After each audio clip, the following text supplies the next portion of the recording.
A few things that I would like you to keep in mind. First of all, there is mention on all sides of escalation. I think the first point that you have to keep in mind is the attack of 22nd April in Pahalgam is the original escalation. ये जो सिलसिला है जो हम देख रहे हैं आज की घटनाओं को लेके, ये 22 अप्रैल के पहलगाम के हमले से शुरू हुआ है. एस्केलेशन वहां पे हुआ है और उस एस्केलेशन का जवाब भारतीय सेना ने, भारतीय फौज ने कल अपने एक्शन से दिया है. Secondly, I want to invite your attention to the involvement of the group calling itself the Resistance Front in these attacks. I pointed this out yesterday that this is a group that is a known front for the well-known Pakistan-based terrorist organization, Lashkar-e-Taiba. The group has been reported earlier. I mentioned to you about the Indian authorities providing information to the UN 1267 Sanctions Monitoring Committee. In fact, we are going to be meeting with the team again very soon, and we will be providing an update to the information that we have provided earlier. But what is interesting, दिलचस्प बात यह है कि संयुक्त राष्ट्र की सुरक्षा समिति में जब पहलगाम के हमले को लेके एक प्रेस वक्तव्य जारी करने की बात चल रही थी, तो आप सोचिए किस देश ने टीआरएफ का, द रेजिस्टेंस फ्रंट का उसमें मेंशन किया जाना, उसको अपोज किया, पाकिस्तान ने. This was after the fact that the TRF claimed responsibility for this attack not once but twice, within a few hours after the incident on the 22nd of April, and then again on the morning of 23rd April. And it is perhaps only after the full gravity of the incident was realized by its masters and handlers across the border that it was managed to back off from this claim. Obviously, that retraction doesn't convince anybody.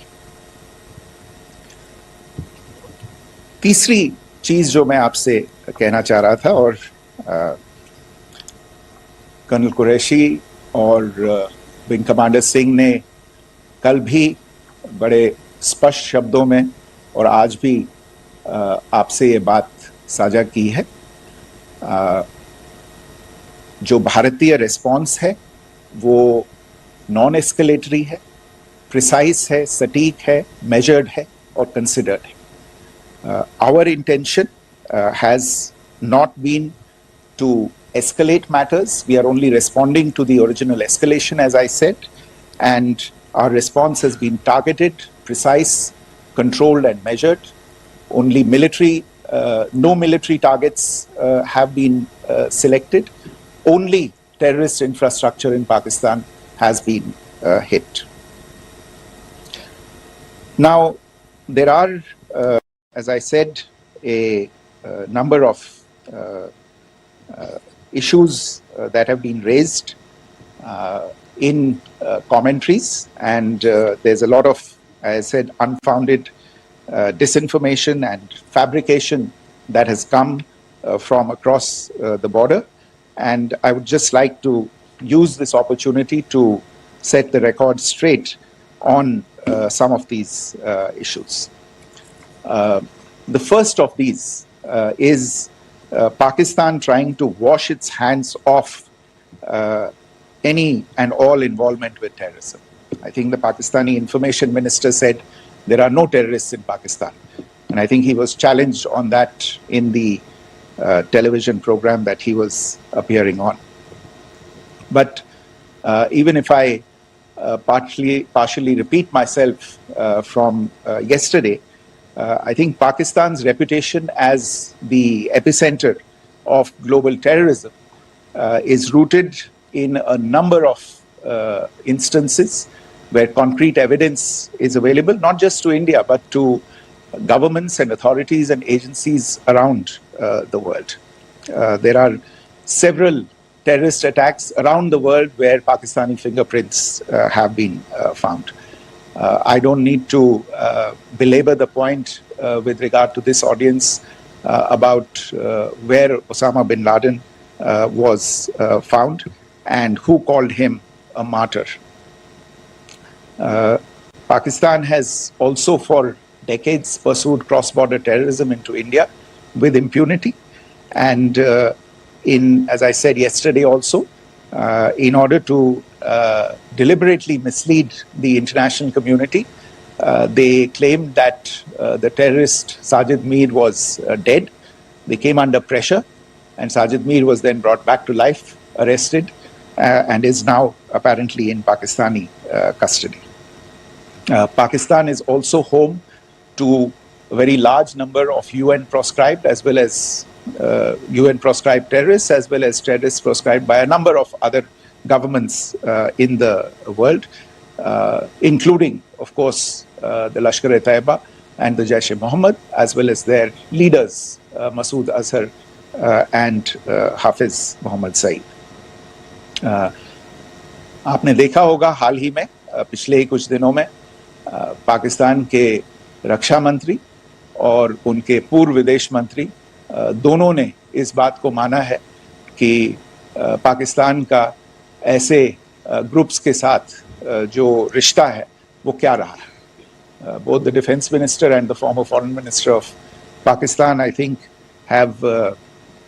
they've done a more eloquent job of this than I could ever do in terms of describing their country's implication in international terrorism and their involvement in housing these kinds of groups. दूसरा जो विषय है वो है पाकिस्तान का जो एक दावा है कि एक इंटरनेशनल impartial investigation होना चाहिए, एक joint investigative committee होनी चाहिए. These calls for jointly investigating this heinous and barbaric attack in Pahalgam. Again, I think you know the history well on this. You know the track record well, and it is not a bright track record insofar as Pakistan is concerned. In fact, in the pursuit of justice for the victims of multiple terrorist attacks, whether it be Mumbai in 2008, in Pathankot in 2016, or many others. But in particular for these two attacks, India had offered to cooperate. India provided forensic evidence and urged Pakistan to bring the perpetrators of these attacks to justice. We, in particular with regard to the Mumbai attacks of 2008, where a Pakistani Lashkar-e-Taiba terrorist was captured alive, India provided extensive information and evidence related to the involvement of Pakistani terrorists in this attack. Cases were registered, but you are all aware that these cases have not progressed, despite the formation of judicial teams, etc. And Pakistan has consistently stonewalled all efforts to move the investigation along. In fact, with regard to the Pathankot attack as well, a joint investigative team was formed. We gave access, unprecedented access, I should say, to Pakistani team to the site of the attack. Details of call records data and DNA, etc. were shared with Pakistan. We had shared with them details related that we had been able to access to the addresses of terrorists. We presented evidence against the office bearers of Jaish-e-Mohammed who had conspired in the attack, and the handlers of the terrorists who facilitated them and guided them in. But there has been no movement on this. So in all of this, I think the experience has not been positive, and it certainly doesn't give us the confidence now to take at face value Pakistani assertions of wishing to participate in a joint investigation. These are just delaying tactics. These are just stonewalling tactics. And in fact, there is reason to believe that Pakistan uses the evidence that we provide only to cover its tracks and, in fact, defend the terrorists who we are looking for and obstruct the path of investigation. A third point that I wanted to address was the claim that only civilians were killed in the strikes on the 7th of May. We have made the point very clearly that all attacks on the morning of 7th May were against carefully selected terrorist infrastructure, terrorist targets. It is not clear to us, in fact, seeing some of the coverage of the after effects of these strikes, including the funerals for the terrorists that were held yesterday. I think a lot of you have seen the reports and the coverage on media. If only civilians, if any civilians were killed in these attacks, I wonder what message this picture actually sends to all of you. This is a question that is worth asking. It's also odd that the funerals of civilians are carried out with the coffins being draped in Pakistani flags and state honors being accorded. As far as we are concerned, the individuals eliminated at these facilities were terrorists. Giving terrorist state funerals may be a practice in Pakistan. Doesn't seem to make much sense to us. Pakistan has also claimed that India deliberately attacked religious sites. This is completely false again. I have made it clear that the targets were terrorist infrastructure, terrorist facilities, and locations connected clearly with incidents of cross-border terrorism into India.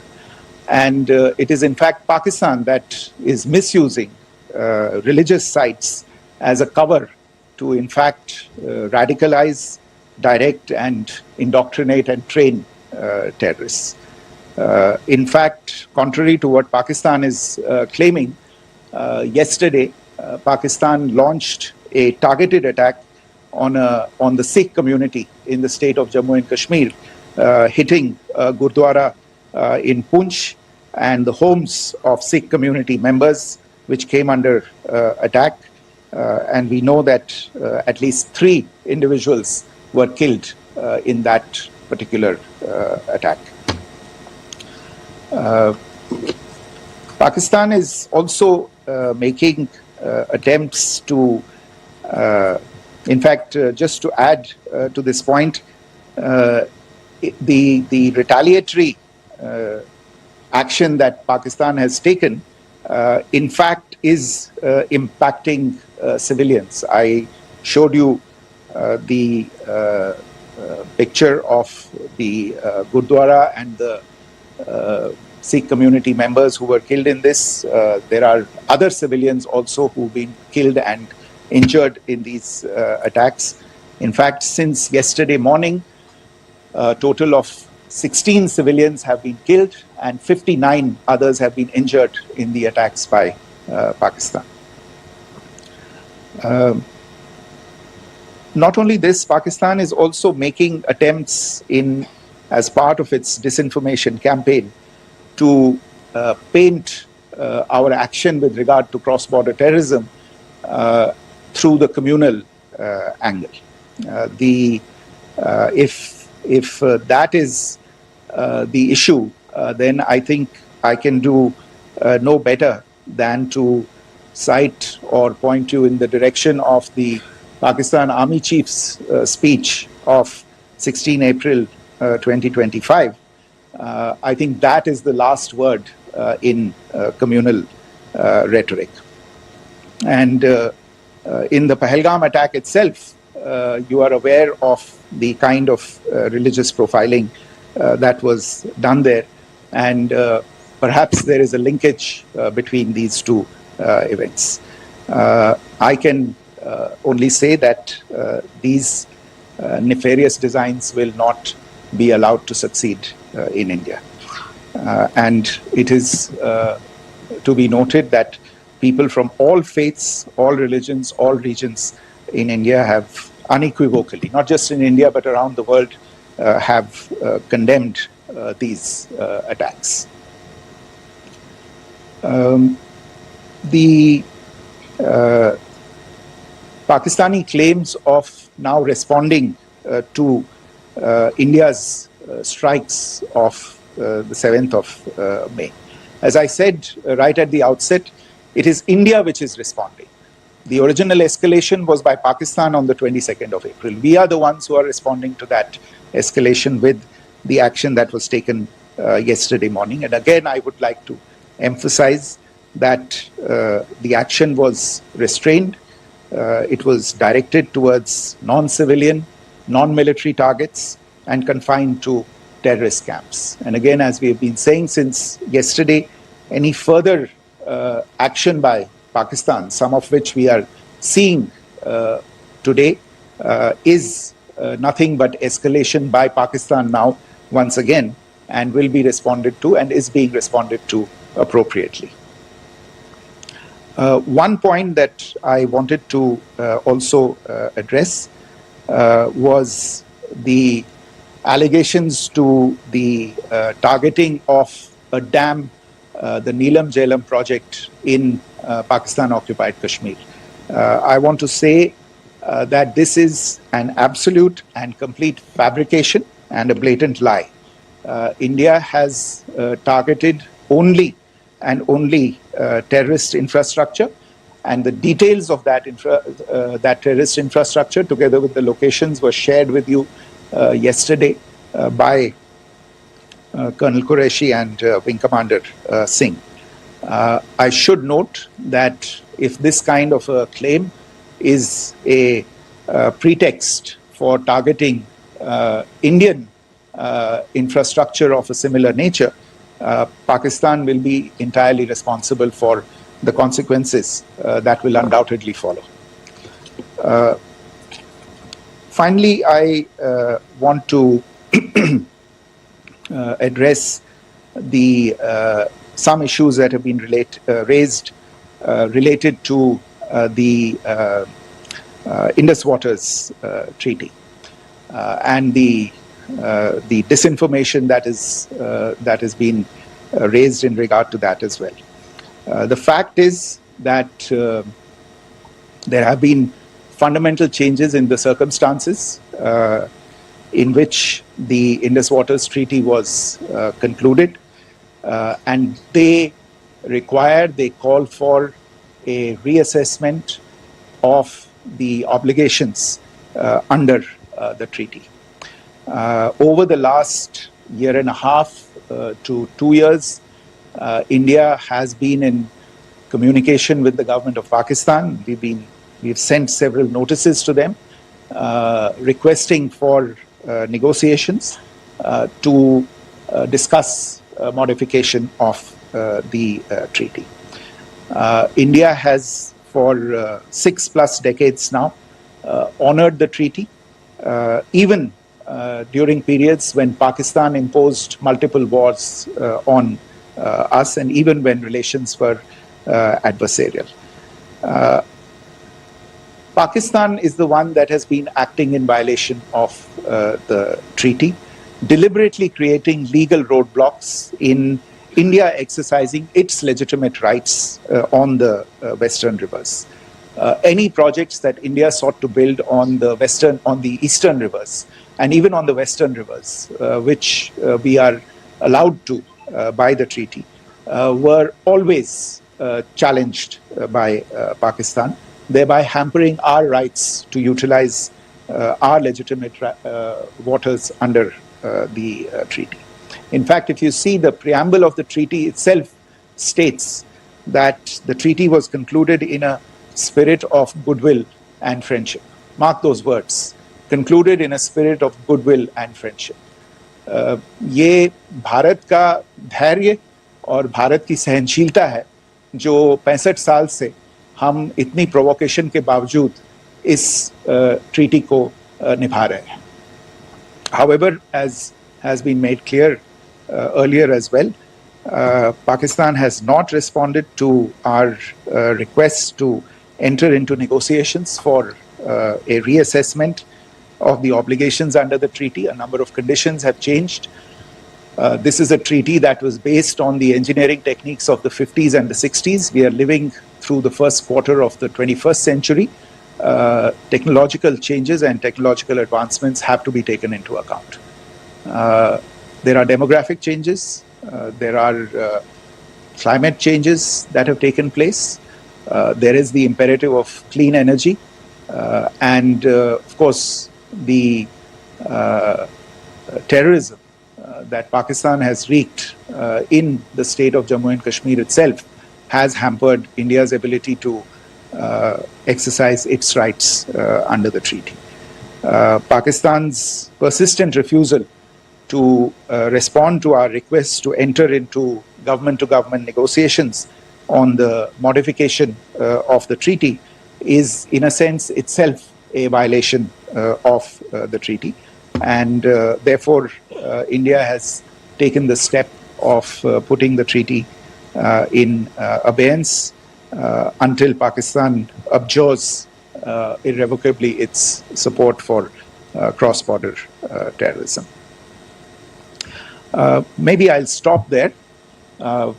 I mentioned earlier yesterday as well that this is an evolving situation.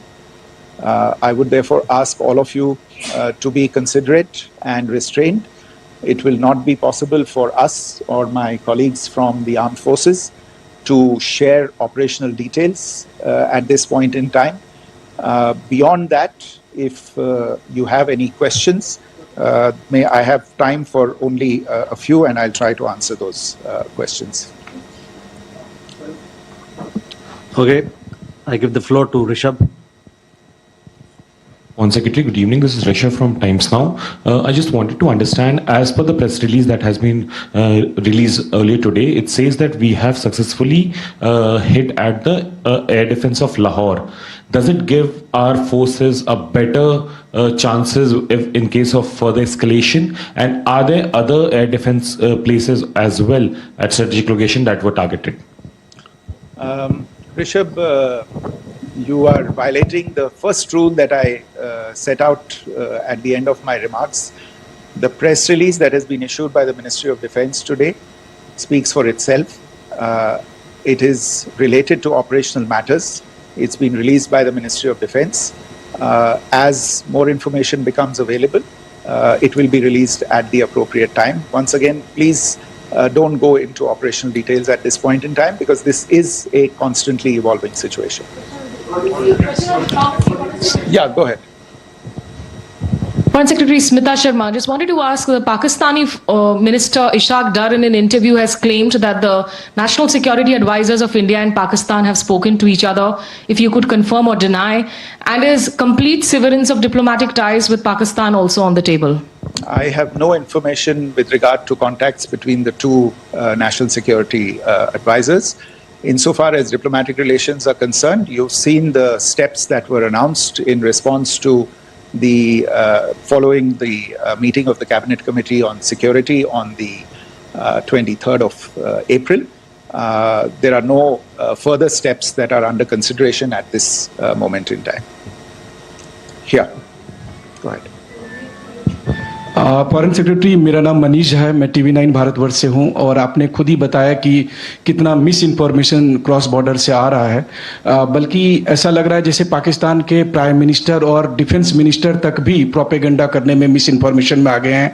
वो कई बार तो ये तक दावा करते हैं कि हम 3 राफेल हमने गिरा दिया, इतने हमने मिग गिरा दिए, और जब उनसे पूछा जाता है तो वो कहते हैं कि सोशल मीडिया में हमने ये सब चीज़ें देखी थी।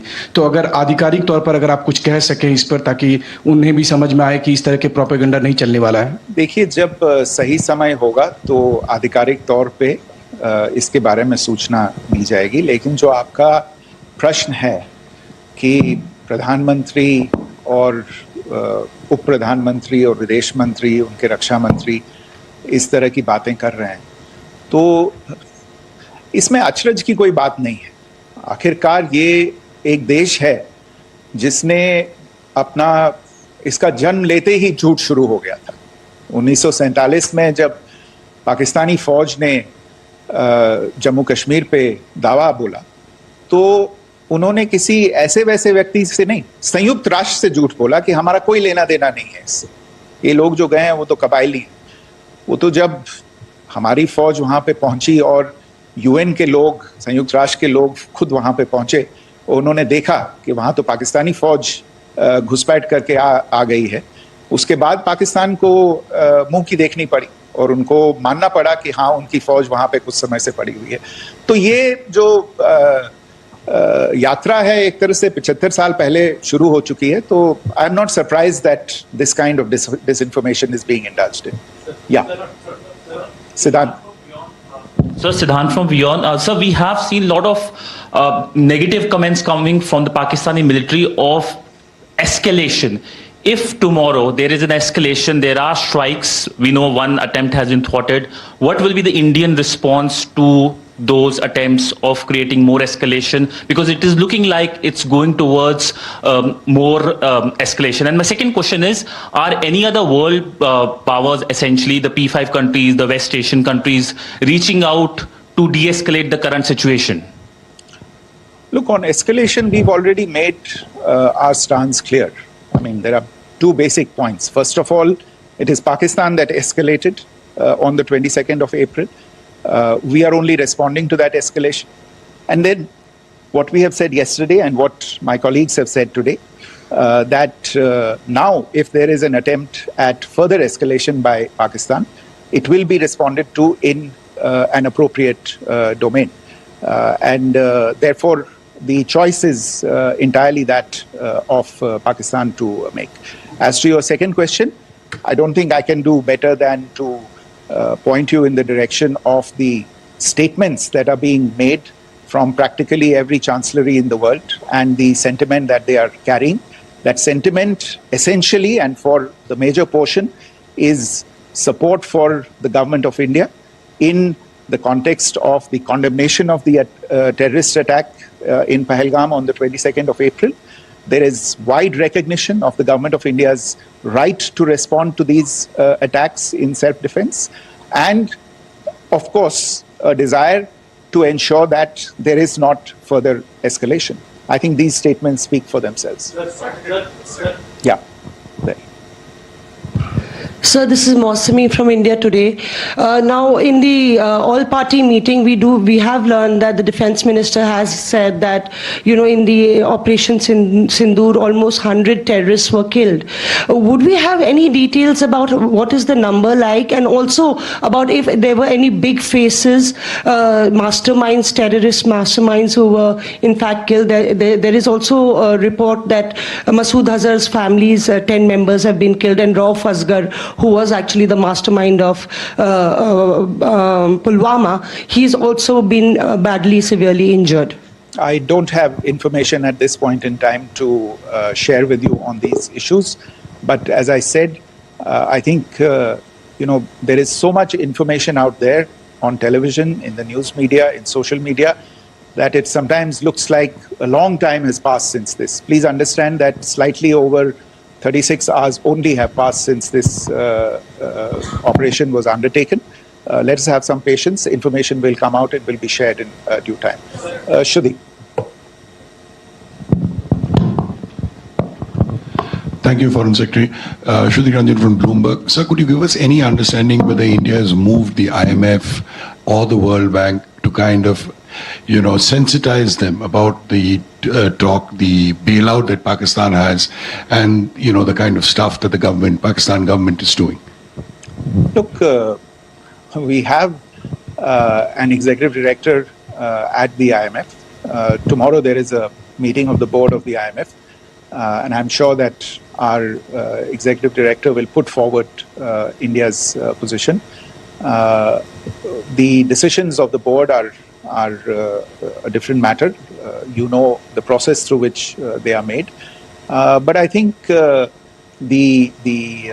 case with regard to Pakistan should be self-evident to those people who generously open their pockets to bail out this country. And since you are from Bloomberg, I think you would have the data on how many IMF bailout programs have been, very good, thank you, have been sanctioned in the space of the last 3 decades. And I think you would also have an idea of how many of those programs have actually reached successful conclusion. Probably not many. So I think this is a decision that board members have to take by looking deep within themselves and looking at the facts. So we can, one last question, sir. Yeah. One last question. Foreign Secretary, I'm Siddhant from CNN News 18. I would like to know, since it's an opportunity to speak to you, I would like to know the response coming from United States since last 3 weeks. Saudi Arabia, Qatar. In fact, Prime Minister Modi spoke to Qatar before the strikes that evening. Perhaps how do you read the support coming from these countries? Perhaps traditionally they were seen on the other side. This time around, their statements are strong worded. In fact, India-Saudi joint statement also had a very strong condemnation, strong worded condemnation. United States at all level have condemned the attack and have extended support. In fact, Saudi Deputy Foreign Minister is in India. He just met EMS Jaishankar. Also, if you could shed some light on his visit, his meeting with EMS Jaishankar. In fact, we have also been told that he met Prime Minister Modi. Thank you. Look, all the countries that you named and many others, we have been in touch with them. The Prime Minister has spoken to a large number of world leaders. A large number of world leaders have called him, as have called the External Affairs Minister. As we speak, there are conversations going on today as well with world leaders. And your assessment or conclusion of the general tenor of these messages is very much on point. And I think this is a recognition of the fact, firstly, of the barbaric nature, the unprecedented nature and character and features of the attack in Pahalgam, and a recognition of India's right to respond to this. And also a recognition of the fact that in responding, we have been nothing but responsible and have done so in a restrained, in a measured, and in a non-escalatory manner. I think that counts for something. People have taken that into account, and that is what is explaining the kinds of reactions that we are seeing. And we appreciate the sentiments and the statements that have been made by the vast majority of world leaders. Yes, the Saudi Minister of State for Foreign Affairs is in Delhi. He had a meeting with the External Affairs Minister earlier today. I don't have further details at this moment, but if there are details, the ministry will share them at some point with you. Thank you. I think that's all we have time for today. We'll join you again soon. Thank you all. Thank you.